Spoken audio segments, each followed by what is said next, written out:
Hey, hello again. Thanks for joining us. Welcome, kia ora, and welcome to Big Hairy News, our summer series.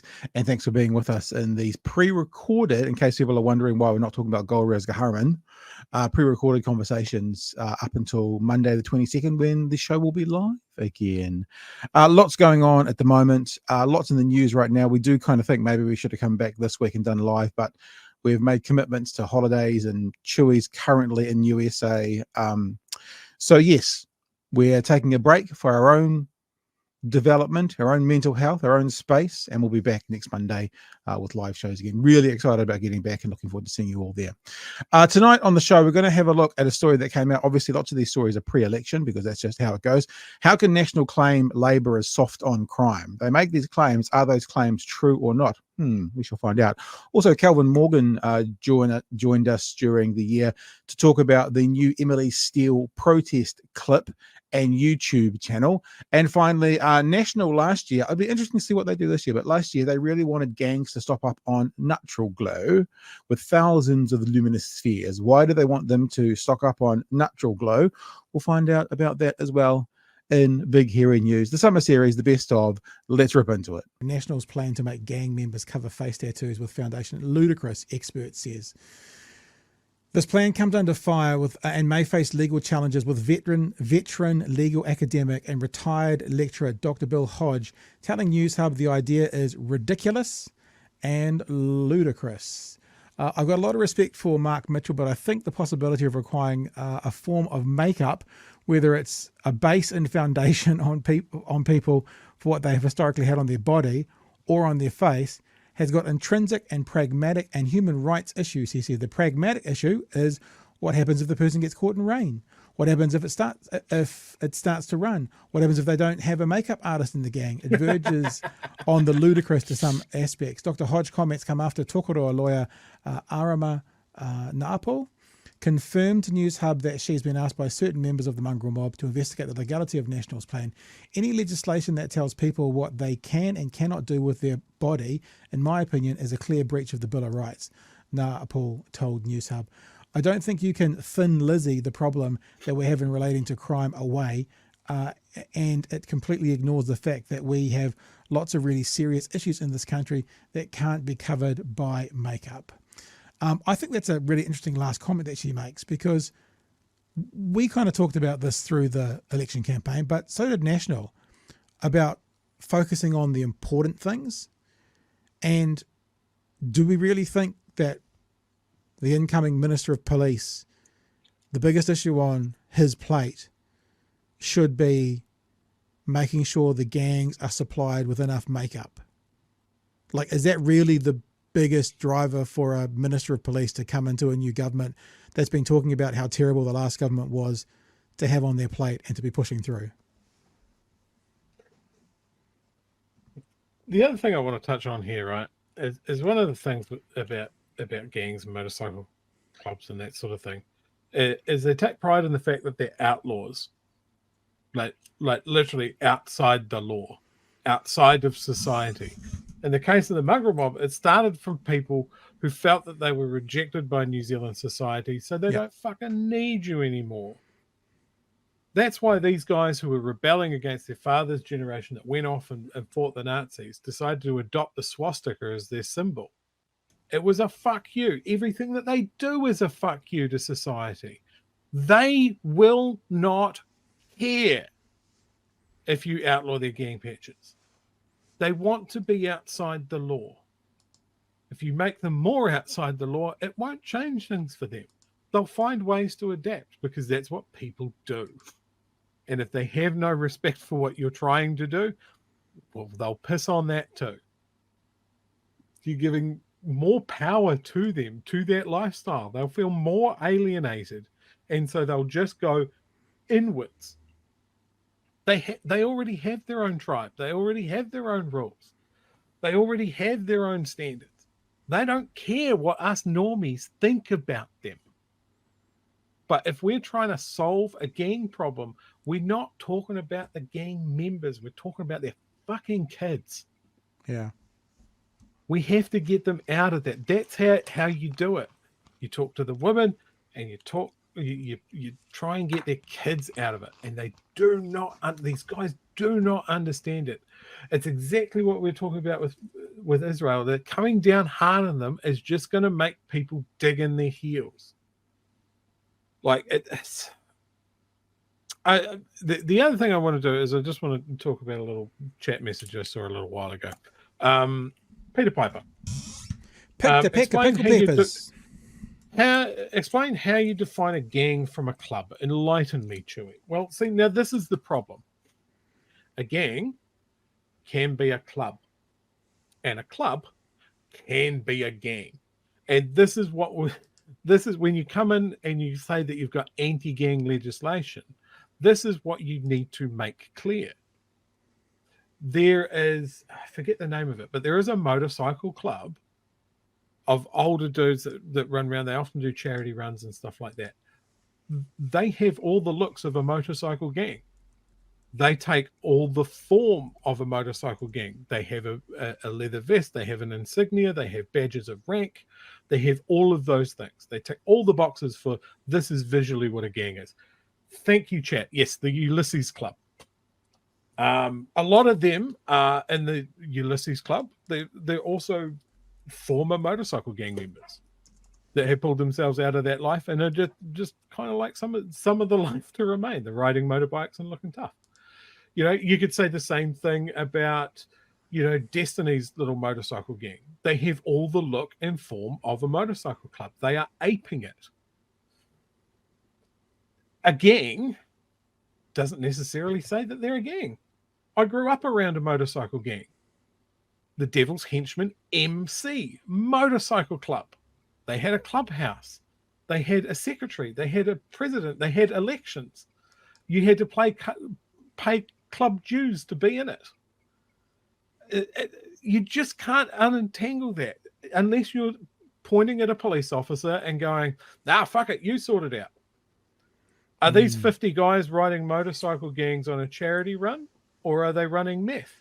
That's actually a really good point, thinking about the practicality of it, because like I was thinking it's quite easy to cut apart who the gang is, and that's the criminal activity. However, if it's then down to the discretion of the police officer, and the police officer doesn't know if that group of patched motorcyclists coming into their small town, they're not going to know whether that group is necessarily a criminal entity or not. They're just going to see the patch.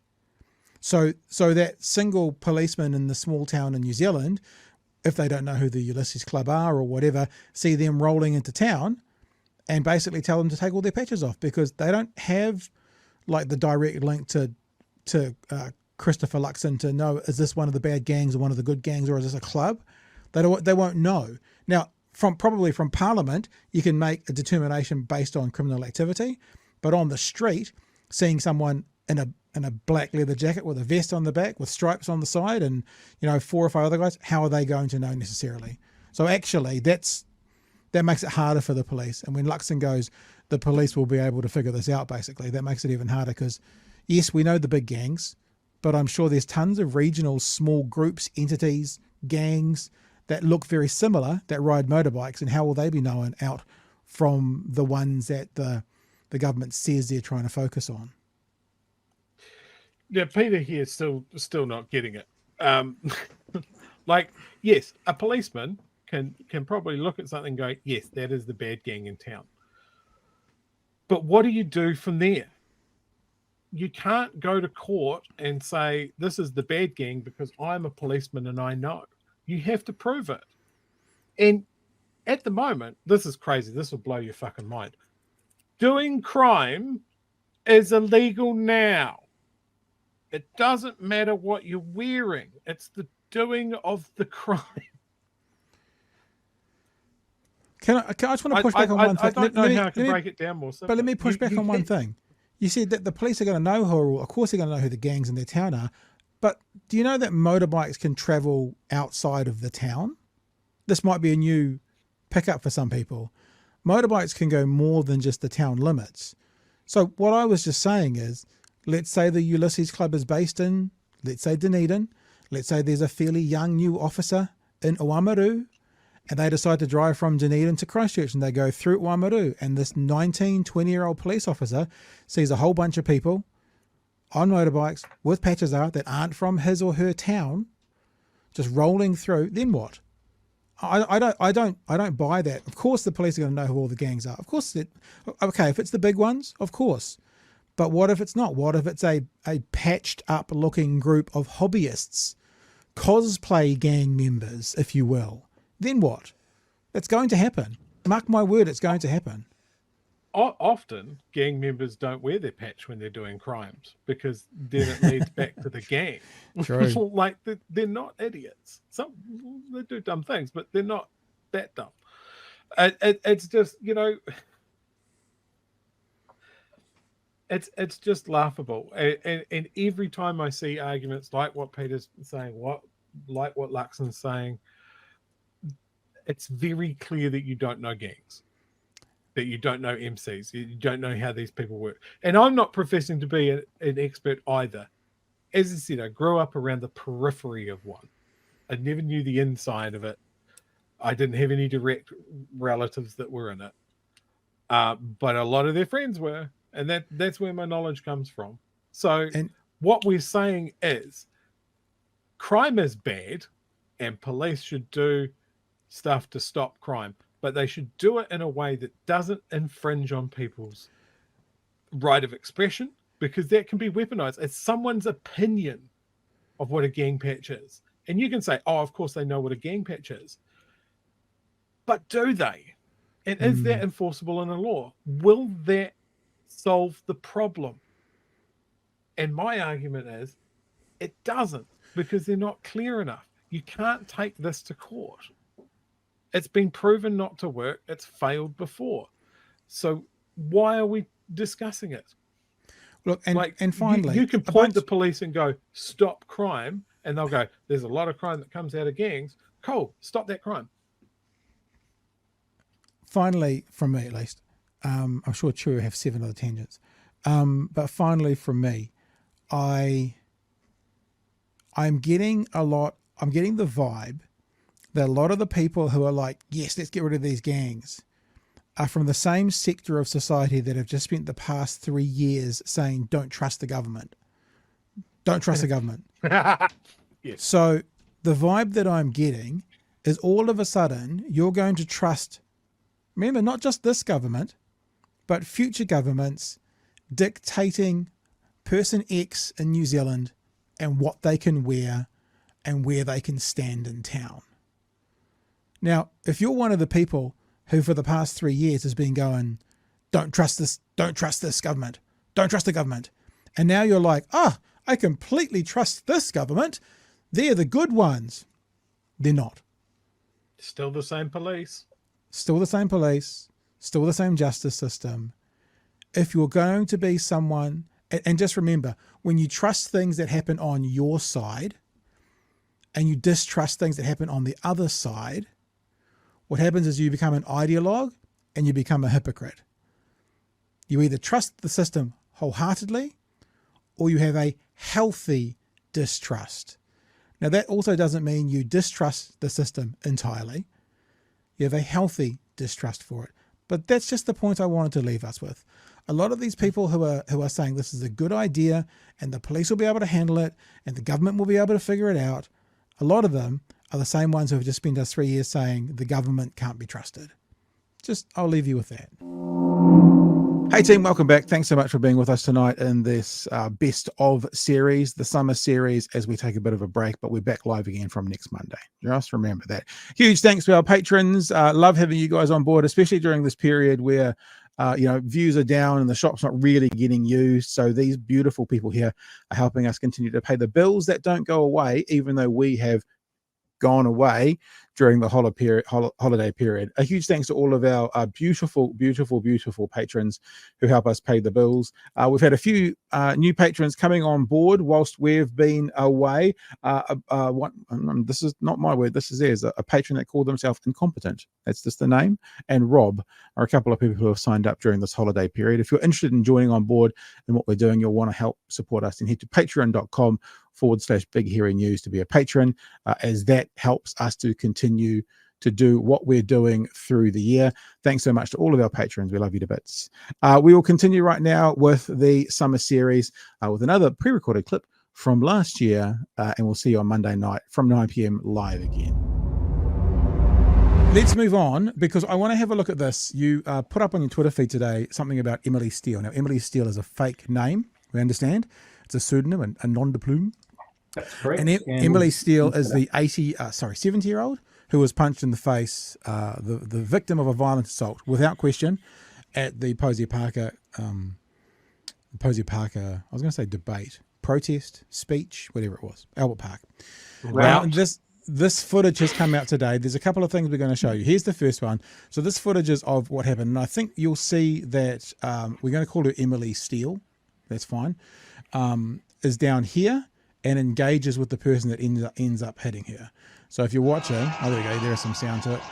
They push over. Do you know what I thought when I saw this to start off with? Can I just be honest with you to start with? How now people are going to take this out of context and click it back against me. And I'm not saying the whole protest, but how at the start, the crowd was so restrained. One person pushed the thing over, one person walked through it, and everyone else for a good portion of time stood back and went, we're not supposed to do this. And they all stay there. And then the melee kind of started. Look, they all kind of just stay there. They're not really doing anything. Couple wander forward. And then there's one person pulling up things. See that? Who is that person? And then some more come through. And then down here, this guy. So this person right here, if you can see it, and I'm pretty sure I've got the right person, Kelvin. This person is Emily Steele. Emily Steele is stepping forward to confront the person who pushed the wall down. And there's some pushing and shoving going on. And then the assault comes in, and there's the punch there from behind, and the assault that happens. That's really weird. What's weird about it, Chewie? What are you saying? But can I just say, sorry to interrupt. Can I just say, look, do you notice how 90% of the people are still back behind the barrier where the barrier was? Yeah. Just an observation. Yeah. Sorry, you go, Chewie. I mean, I saw a lot of the chatter from the people organizing it all on social media, and it was like, these are the spaces that we're going to occupy. We're going to try and keep. The whole idea was to drown them out, and that is such a deliberate move to like kick down the barrier and then walk up and then pull up those stakes as well. It's just like, it's so out of all planning. And then I think this guy in the backpack there, I don't know if he's telling her off or what. But yeah, that's really disappointing. No, I agree, and I think that we said this before. No violence, no nothing. You'll end up hurting the cause. It's not a good idea. And as we've seen on International Wise, Posier Park has lived off this for a month now, all over the world, on every sort of conservative /right/alt-right broadcast you can, raised a shit ton of money off it. And now, you know, that part of society is looking to Auckland in particular, maybe a little bit to Hobart and maybe a little bit to Melbourne, but Auckland in particular, as see what happens when people just want to talk peacefully. Now, obviously that's a ridiculous argument because that's not what was happening for the speech, but they've given them the narrative to be able to make that argument. So yeah, I agree with you, Chewie. It was very disappointing, and I don't think it's helped the cause at all. Anything you want to mention on that, Kelvin, about that video or anything else? So she, in her video statement, which we'll jump to in a second, obviously, she claims that within that video, so the video itself, just so everybody knows, it appears on a YouTube channel created in her nom de plume, Emily Steele, specifically for her to release this public statement. It's 7 minutes, 39 seconds long. She waffles quite a bit through it. And there's also some misinformation in there.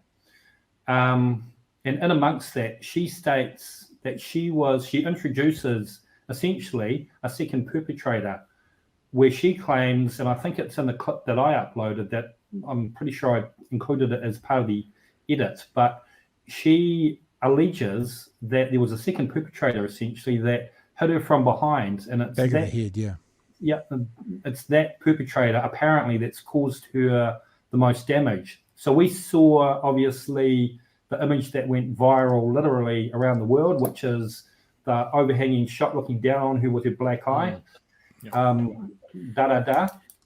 She in the video, she doesn't actually really complain about that. She pretty much only talks about this alleged second perpetrator. So if we watch the video and watch her every move, you will see there is no second perpetrator, either before or during, let alone afterwards. If you're watching, follow my. If you're listening, get to YouTube. If you're watching, follow my circle. She's in the center of the screen there. She's in the center of the screen. There's pushing and shoving. Someone comes in and she falls over, and then that's the person who punches her in the face. Yeah. And I'm watching the back of her head the whole time. Definitely no hit in the back of the head. Definitely no. She's standing in the center of the screen, so there's still nothing. There's still nothing. There's still nothing. She's still standing. She's isolated around with people around her now. Now, I want to say something really clearly to people who are watching this, who would be supporting, let's say, the Posey Parker Brigade. I want to make it very, very clear. And if you've watched our show, you'll know this is what we do. We will observe and we will comment. I'm not wanting, because this woman was assaulted, right? There is no question whatsoever, in my mind at least, I'll put myself out there as an individual to start off with, that Emily Steele was assaulted and punched in the face, and there is no excuse for that happening in that moment. Now, we're not having a conversation now to go, give and take, she pushed, he punched, oh well. No. I'm not saying that, and I don't think we're saying that. There was some pushing and then she was assaulted, right? I want to make that really, really clear. We can do that and also say, however, she's saying some things in her video clip which are inaccurate and wrong about what actually happened at the day as well. Both can be true. Is that fair, boys? Yep. Yeah, absolutely. So let's have a look at this. And the other thing I'm not trying to do is because this is kind of a tactic, I think, often of the right, is they will besmirch someone to try and minimize what's happened to them. This woman appears to me, and I'm only saying appears because it's the courts decide this, right? So I'm happy to say appears, even though to me it looks black and white, was assaulted pretty violently by a singular individual, right? Now, what would happen with the other side, with the right often, is they'll then find a way to then minimize that and make the person look silly and stupid to kind of push it away. I can't be any clearer about violent, inappropriate, aggressive assault shouldn't have happened. Those words are clear coming out of me. Something else can also be true to find out more about this person who has put herself out there now. This is an important part. No one's gone digging. No one's I haven't even attempted to find out her real name. None of that's happened, right? And we're not going digging and found something and got a leak and this is what she's put on the internet now. And she's put on the internet some things about her and her family life that we're now going to look at. Remember, she's put it on there. We're going to comment on it. We critique the critiquers. We commentate on the commentators. She's put herself in a position as a commentator. We're going to talk about that now. I don't think I can be any fairer, can I, guys? Is that enough kind of clarity to be fair with what we're talking about? Yep. And it also goes with what we said right from the start, is that no one is minimizing the assault on this woman at all. No. I think all of us in the same camp that would rather it didn't happen, because this has given the turf side ammunition to say, look at these violent thugs, when there were hundreds and hundreds and hundreds of people there that weren't. I would also say, Chewy, that you just said this shouldn't happen because it's given the turfs ammunition. I would just say this shouldn't happen because this is a violent assault. Full stop. No matter what because their narrative is accurate for this singular individual who punched her in the face, right? So I wouldn't even put in, for me, everyone can be different here, but I wouldn't even put an addendum on it about what it's given the other side. I would just stop it. This should not have happened. And if Eliana, the source tipper, is facing charges and is going to possibly be in court to see what they put out, then there's sure as fuck this person who threw the punch should be as well, right? Mm-hmm. That's where I stand on this. I'm very clear. And now we're going to have a look at the woman who calls herself Emily Steele, as she's offering some commentary on what went on, and then we're going to commentate on the commentary. So let's play this clip, shall we? This is from Kelvin's Twitter feed. I'm angry.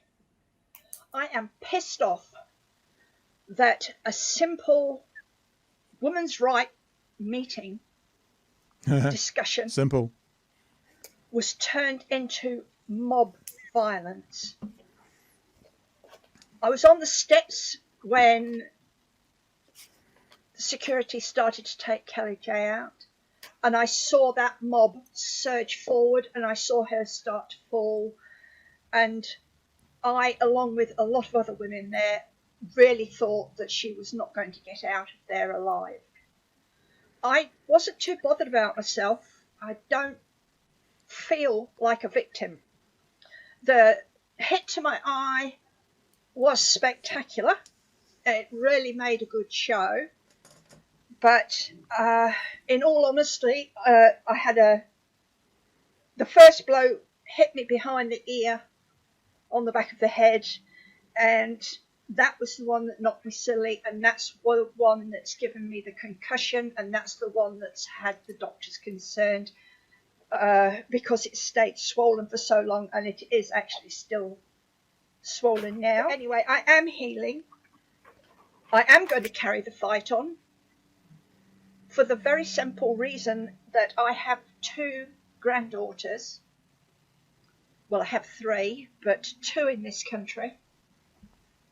And because of my view, I have been denied contact. And that is what had me screaming out for my friend. Not the smack to the head, not the smack to the face, but the smack to the heart of being told that my views didn't conform properly, and that I was no longer allowed to see my grandchildren. To say that my family are woke is really putting a mild view on it. Sorry, I'm going to have to stop. Right. Now, let's just, I just want to do one thing, because she just described it there slightly differently. And I just want to have a look one more time. She said that the first hit was to the ear in the back of the in the back of the head. So I just want it for fairness and for clarity, have a look again, right? Just one more time, and then we'll talk about why you just put that up, Kelvin, and what you guys want to say about that. So again, we're looking at this one more time for people who are listening. We're looking at a footage. So here she comes out now. Where is the first hit? She's out. There's no hit yet. There's no hit yet. She's fallen down. There's no hit yet. There was a hit there to the face. Yeah, that was to the front. So look, I guess I don't want to have the appearance of blaming someone who was just an elderly lady who was punched in the face. However, the video doesn't seem to support her account. That's just an observation. Anyway, Kelvin, tell us why you put that up, and tell us what you want to say. Anything more about that? Excuse me. So, for the record, so I came across this footage early yesterday afternoon on one of the actors' pages. I thought, okay, opened it up, watched the whole thing. Just for clarity, for people that are wondering, one of the first things that's the feedback that came through was, is it actually really? Because obviously the image that I talked about before, the dark hair, versus who you see on screen, don't look one and the same. We can't be sure, but it's reasonable to assume she's obviously wearing a wig. As simple as that. So anyway, I watched the whole lot, and then I thought, well, what should and shouldn't I put out there? I wanted to put it out there because she's a person of national interest. Let's face it. She's become the face of the Auckland, New Zealand leg of Posey Parker's worldwide tour, if you will. So I felt that people deserved and need to know what this woman has to say. It's clear that she wants her message put out there. So as I intimated earlier, she set up a separate YouTube channel, or someone's done it for her under her nom de plume. She's recorded it whenever, released it on Sunday, and here we are. It's gone a little bit viral on my Twitter feed, obviously. And then Mr. Bloody Sean Plunkett, of course, picked it up, quote tweeted it with his little comment to me, you really are a nasty piece of work, Kelvin Morgan. To which I just simply responded, no, okay, I'll bite. How's that exactly? To date, there's been no response from him. So he doesn't want to engage with me to obviously have the conversation. Do you know what's funny there, Kelvin? We're going to show a tweet tonight where Hayden Donnell put something up to counteract something he said, and his response to Hayden Donnell from RNZ was, he says it to people I think he thinks he can get one over on. He says, happy to have you on the platform and talk anytime. Happy to have you on the platform. Come and talk. Let's debate it. So if he doesn't say that to you, then I think that speaks volumes. Yeah, well, I'm surprised actually there's been nothing yet. But in any case, I obviously put the tweet up, but what I did for the first time ever was I limited comments because I thought this is just going to invite all the trolls, and given what Chewie and I had dealt with weeks ago over a whole weekend, I thought I'm not having it. I'm not having it. So initially, some conversation started appearing on the thread, and that was fine. A little bit of debate, but I should point out, and anyone's obviously free to go and have a look if you haven't already, but the thread is mostly full of people condemning the punch to the face. There's no question about that, and I wholeheartedly agree. But the minute that Plunkett quote tweeted it, all hell broke loose. And so I've been battling again, although I haven't responded to absolutely everyone, but it's been full of the usual bullshit. Top of the list, you're a coward, you're a misogynist. There was a couple of people. Have you had pedo yet? Because that came up last time a few times, didn't it? We had that. No, yet? I haven't actually. But I have had the magic question asked, which is, what is a woman? Oh, good. Yeah, Hey, so, let me just say something else. I mean, you're saying that people can go look for themselves. I think that's great, and they should. Also, I want to make it really clear. I don't know. I mean, it didn't appear to me like she was hit first, but there are other people saying she was hit, and that made her fall. Have another look. It was a forearm jab. John says, "Yep, hit first behind the ear. I think it's plausible. Fine, I accept that. I'm not it was a grainy image. I could be wrong. I just want to put that out there as well. Didn't look it to me, but I'm not going to die on that hill. No problems at all." Rob says, appears to be punched because she was shoving someone else. If tomato juice is assault, surely shoving someone is assault. I agree with that as well, as does Vicky as well. So we're not going to die on the hill of was she hit first or second? Did she get hit twice or one time? Yeah, because we're just not. I was wondering though as well, and I know this has come up with Posey Parker, and I'd be interested for you two guys to weigh into this. The people who are in the Posey Parker camp, there is a very high percentage of people in that camp who are from England.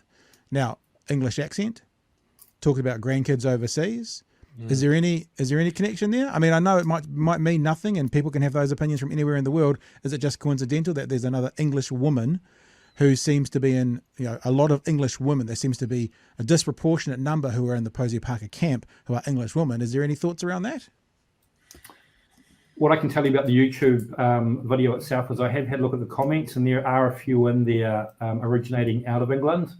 In terms of over here on Plunkett's feed, there doesn't appear to be anything from the UK at this point. Honest, I've had a look at various Twitter profiles and bits and pieces, particularly with some of the real nasty turfs having a go at me, and they all appear to originate from New Zealand. So I don't think she may not necessarily be aware of it, because I did check Posey Parker's account earlier on, and there's no mention of this statement as of yet. But you can be guaranteed at some point it probably will be sent to her or whatever, and here we go again, pretty much. But there are, I think we need to address the infactual stuff that she's stated, because she does. Go for it. She does say a couple of things which are, I feel, are clearly incorrect. So the hit to the back of the ear, although the gentleman just said before that's entirely plausible, because there is a moment, I think, within that footage where she sort of hovers around the front of somebody, and momentarily we don't get to see what happens, but it doesn't appear that there's any fisticuffs going on at that point.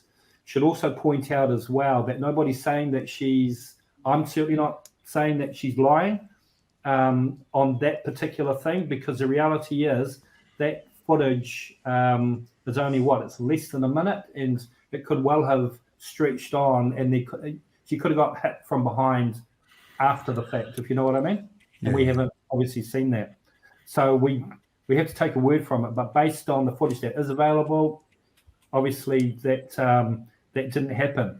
You'll also remember she said in there that she was sitting on the steps. So she kind of intimates that when all of this went down, she was sitting on the steps when Posey was being led away, fell down. That is completely infactual. Posey Parker never hit the deck whatsoever. It's a lie. It's widely been bandied about on Twitter and Facebook, but is outright disinformation, not correct. She was led out of there, and she never fell, not once. Even she herself has stated that she felt the most fear about actually falling. Thank God I didn't fall, etc., etc. This woman is basically saying that she fell. It's incorrect. So that hurts her credibility. It does. Look, can I ask one other question? It's more of an opinion-based question for you two. I'm just going to bring up the image again. How does someone get to a point where their devotion to a ideology in their mind is ranked more highly than family? Because obviously, and I guess we see it through all sorts of religions and stuff as well, you know, obviously there is someone in, what are we calling her? Emily Steele's life, a son or a daughter who thinks that having their children interacting with Emily Steele is going to be unhealthy for the children. So therefore, Emily Steele is picking this ideology. She's actively picking, let's just say Posey Parker, but the Posey Parker ideology over her grandkids. I mean, it's not necessarily about this, but do you guys have any commentary on that as to how someone can get to the point where, you know, ideology, religion, you know, thoughts, you know, becomes more important than your grandkids? It's gutting. The moment that she said that, it's like, well, there is no doubt that this is causing you great emotional pain. But it's you know, we talk about people going down the rabbit hole. It's just a little bit further. It's just a little bit further. It's just a little bit round the corner. And at some point, you can't find your way back. And, you know, I think there's a lot of families out there that get to this over various sort of things. It doesn't have to be COVID. It doesn't have to be turf or anything like that. There can be family disagreements. But at one point, it starts with a choice and it continues with a choice. And she has chosen this over her family because of how much she believes that it's important. And I can't get there, but you can definitely see that it is causing her emotional harm. It's sad. There's no other way to describe it. I personally think there's a lot more to it. I don't think she's necessarily just down the Posey Parker rabbit hole and that whole argument. I think there's quite possibly far more to it. Like, you know, it wouldn't surprise me, and it's just pure speculation, people, but it wouldn't surprise me to hear that she's down with VFF and, you know, all that kind of rhetoric and carry on and blah blah blah. So you know, that's one of the main things that I've been accused of, and I think that's where Plunkett's coming from, in terms of his little stab at me, you know, as in, I'm sure he actually wanted to say, you fucking piece of shit for doxing her like that. I'm like, well, and I've had a lot of that on his threads where it's open slather, obviously, and I have responded to a few people and said, look, you know, the parents of those children wouldn't have taken that decision lightly. Put yourself in their bloody shoes. I mean, imagine having to make that call on your own mother, for God's sake, and father. I mean, that is not okay. At the end of the day, you know, the best interest of the children always come first. It really is as simple as that. So it's not about you and it's not about me and da-da-da. It's what's best for them. If the parents are in charge of making that decision, well, it is what it is. I mean, I even had Ted Johnson today have a crack at me about it, you know. I'm just like, I haven't even responded to him. I don't even know if I can be bothered. You know, I can't remember the word he used. But he's not impressed that the parents have taken this tack, to put it that way. Hey, welcome back from the clip that just played. I hope you enjoyed it. I want to let you know that the store is still open this week, and for this last week of the pre-recorded shows, we are increasing the discount. It's basically got some stock left over from last year. It's not in its entirety. We don't have every size, but if you're interested in getting some Beardy Boy gear, you can see that the blue and white caps have sold out. There are black and grey or black on grey caps. There are black on black t-shirts, blue on yellow t-shirts left in some sizes, not all sizes, some sizes. But because it's the last of the summer season and we really want to say thanks for you guys joining us on, if you're interested in getting any of this gear, then I'm going to give you a 40% off discount for this week only. 40% off by heading to bhnshop.nz, and when you get to the checkout, use the promo code SUMMER for 40% off remaining caps and t-shirts if you want to get them. Of course, the store will continue to operate through this year as we come back, but for this week only, some of that stock from last year's could be yours at a 40% discount.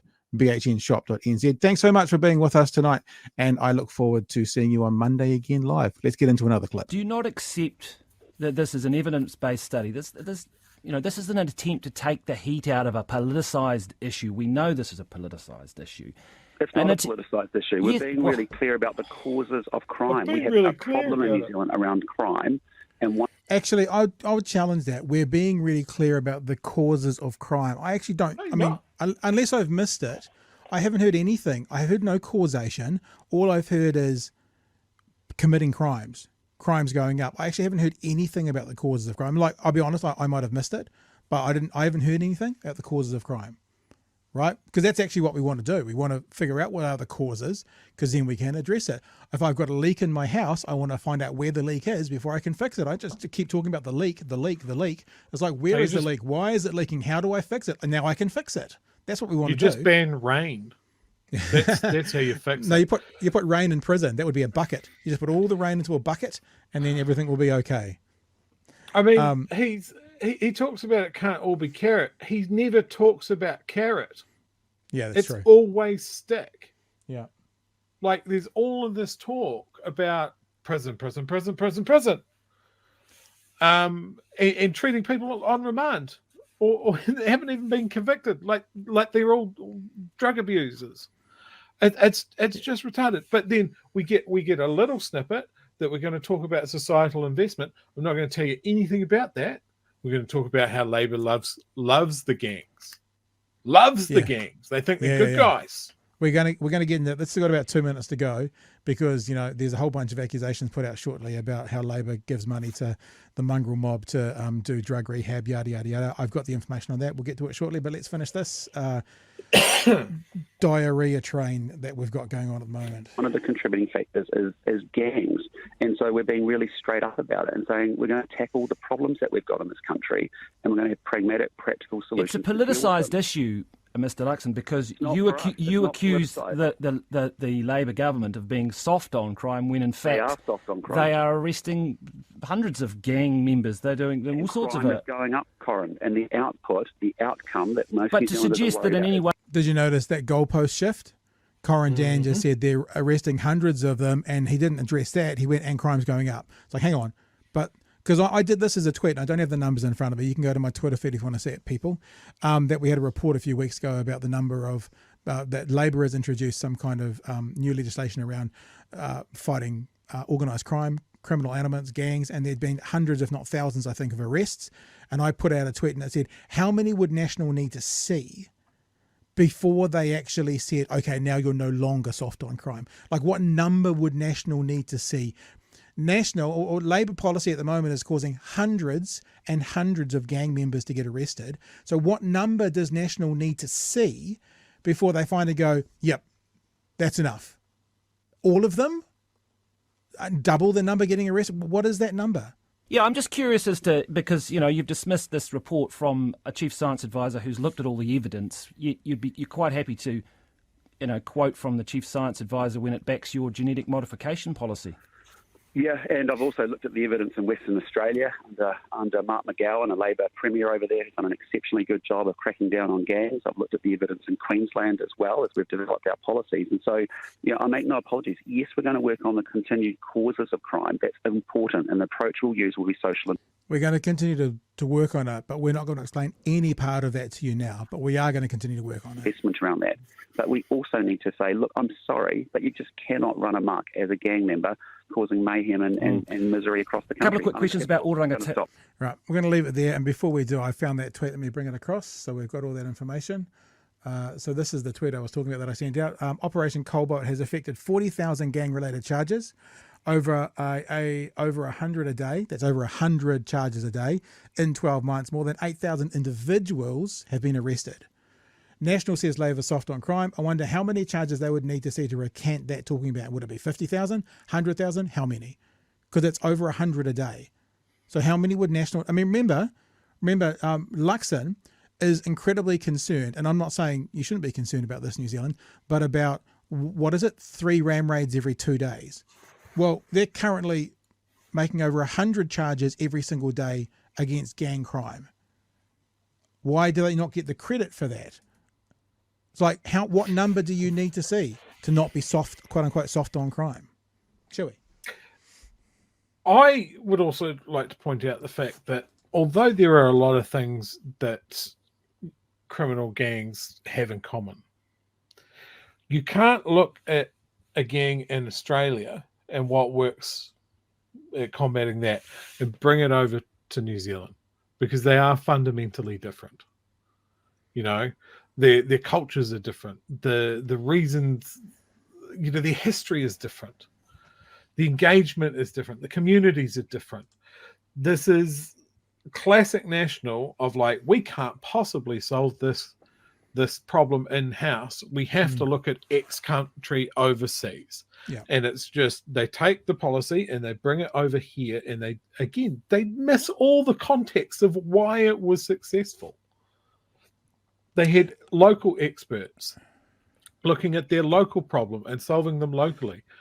We're apparently too small and stupid to do that. Yeah, we don't listen to people like Harry Tam, who has the lived experience of being in a gang and knowing how to get through to these people. It is so funny when a would-be government, when a politician would say, look what they're doing in Western Australia.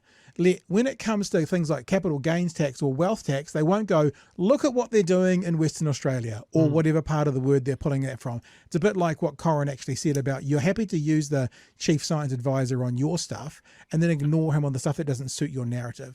I don't feel like you can do that. It's an all or nothing. All right, team, that's us. We're done for the night. I got told off last week that you guys weren't prepared for the finishes of the show. So this is just a little recorded outro to go, that's it.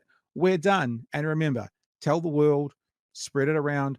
Monday the 22nd, next Monday, we are back live from 9 p.m. here on Big Hearing News. But for right now, hope you enjoy.